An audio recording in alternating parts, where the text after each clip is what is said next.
Hello എല്ലാവർക്കും എൻ്റെ പുതിയ വീഡിയോയിലേക്ക് സ്വാഗതം. അപ്പോൾ ഇന്നത്തെ എൻ്റെ റെസിപ്പി മാങ്ങാച്ചാറാണ് കേട്ടോ. അപ്പോൾ ഈ മാങ്ങാച്ചാർ ഞാൻ തയ്യാറാക്കിയിരിക്കുന്നത് ഉപ്പിലിട്ട മാങ്ങ വെച്ചാണ് കേട്ടോ. നല്ല അടിപൊളി ഒരു മാങ്ങാച്ചാറാണ്. അപ്പോൾ അത് ഞാൻ എങ്ങനെയാണ് തയ്യാറാക്കി എടുത്തതെന്ന് കാണിച്ചു തരാം.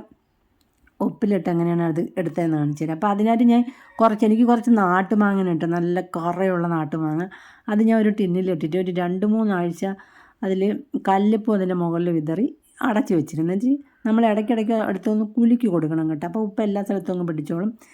അതിൽ നിന്ന് ഞാനൊരു 6 മാങ്ങ എടുത്തിട്ടുണ്ട്. ഇനി ഇതിൻ്റെ തൊലിയൊന്നും കളയാതെ തന്നെ വലിയ കഷ്ണങ്ങളായിട്ടൊന്ന് മുറിച്ചെടുത്തിട്ടുണ്ട്. ഇനി ഒരു ചീനച്ചട്ടിയിലോട്ട് 1 ടേബിൾ സ്പൂൺ ഉലുവ ഇട്ട് കൊടുത്തിട്ടുണ്ട്. പിന്നെ 1 ടേബിൾ സ്പൂൺ കടുകും കൂടെ ഇട്ട് കൊടുത്ത് ഇത് നന്നായിട്ടൊന്ന് മൂപ്പിച്ചെടുക്കാം. നന്നായിട്ടൊന്ന് മൂത്ത് വരുമ്പോൾ മിക്സിയുടെ ജാറിലിട്ട് ഇതൊന്ന് പൊടിച്ചെടുക്കണം. നല്ല ഫൈനായിട്ടൊന്നും പൊടിഞ്ഞ് വരണ്ട, ഒരു ചെറിയ തരിയോടുകൂടി പൊടിച്ചെടുക്കണം. പിന്നെ ഒരു ചീനച്ചട്ടി എടുക്കുക, അതിലോട്ട് കുറച്ച് നല്ലെണ്ണ ഒഴിച്ചു കൊടുക്കണം.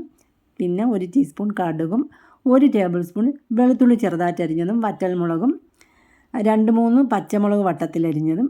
എന്നിട്ട് ഇത് നന്നായിട്ടൊന്ന് ഇളകി കൊടുക്കണം. ഇതൊന്ന് മൂത്ത് വരണം. ഇതിൻ്റെ കൂടെ തന്നെ കുറച്ച് കറിവേപ്പിലയും കൂടെ ഇട്ട് കൊടുക്കുക.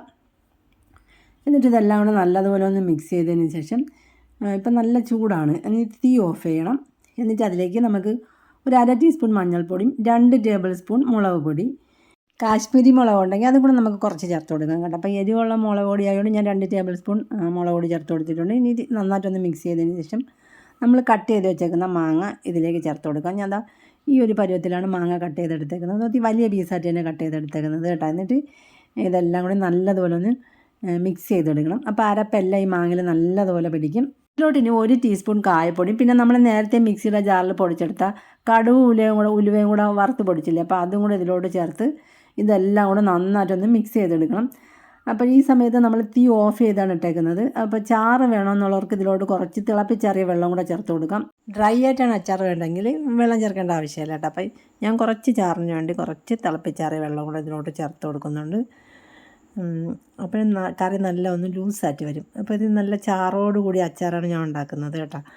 എന്നിട്ട് ഇതെല്ലാം കൂടി നന്നായിട്ടൊന്ന് മിക്സ് ചെയ്തെടുക്കണം. അപ്പോൾ ഈ അരപ്പൊക്കെ ഈ അച്ചാറിൽ നല്ലതുപോലെ പിടിക്കും. എന്നിട്ട് ഇതൊന്ന് തിളപ്പിച്ചെടുക്കണം. കുറച്ച് നേരം ഒന്ന് കറി തിളപ്പിച്ചെടുത്താൽ മതി, ഒരു 10 സെക്കൻഡ് ഒന്ന് തിളപ്പിച്ചാൽ മതി. എന്നിട്ട് ഉപ്പ് കുറവുണ്ടെങ്കിൽ കുറച്ച് ഉപ്പും കൂടെ ചേർത്ത് കൊടുക്കണം. നമ്മൾ കറിയാക്കിയപ്പോൾ ഉപ്പ് കുറവുള്ളതായിട്ട് എനിക്ക് തോന്നി, അങ്ങനെ ഞാൻ കുറച്ച് ഉപ്പും കൂടെ ഇതിലോട്ട് ചേർത്ത് കൊടുത്തിട്ടുണ്ട്.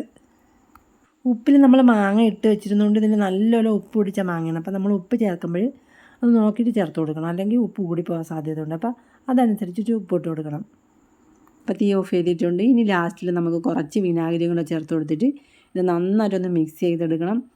അപ്പോൾ ഉപ്പിലിട്ട മാങ്ങ ഇതേപോലെ ഉണ്ടാക്കിയെടുത്ത് നമ്മളൊരു ടിന്നിലേക്ക് സൂക്ഷിച്ച് വെച്ചിരുന്ന ഇതേപോലെ ആവശ്യത്തിനനുസരിച്ച് മാങ്ങ എടുത്ത് നമുക്ക് അച്ചാറുണ്ടാക്കിയെടുക്കാം. നല്ല ടേസ്റ്റാണ്. ഇത് 2-3 ദിവസം കഴിഞ്ഞതിന് ശേഷം എടുത്തു കഴിഞ്ഞാൽ ഇതിൻ്റെ ആ ടേസ്റ്റ് അറിയാൻ പറ്റുള്ളൂ. ഇപ്പം ഞാനൊരു ബൗളിലോട്ട് മാറ്റിയിട്ട് ഇതിൻ്റെ മുകളിൽ കുറച്ച് നല്ലെണ്ണ ചൂടാക്കിയും കൂടെ ഇതിൻ്റെ മുകളിലോട്ട് ഒഴിച്ചു കൊടുത്തിട്ടുണ്ട്. നല്ല അടിപൊളി അച്ചാറാണ്. എല്ലാവരും ട്രൈ ചെയ്ത് നോക്കണം. അപ്പോൾ വീഡിയോ ഇഷ്ടമായെങ്കിൽ ചാനൽ സബ്സ്ക്രൈബ് ചെയ്യാനും ലൈക്ക് ചെയ്യാനും പിന്നെ നിങ്ങളുടെ അഭിപ്രായം കമൻറ്റ് ചെയ്യാനൊന്നും മറക്കരുത്. അപ്പോൾ നമുക്ക് മറ്റു റെസിപ്പിയുമായി അടുത്ത വീഡിയോ കാണാം.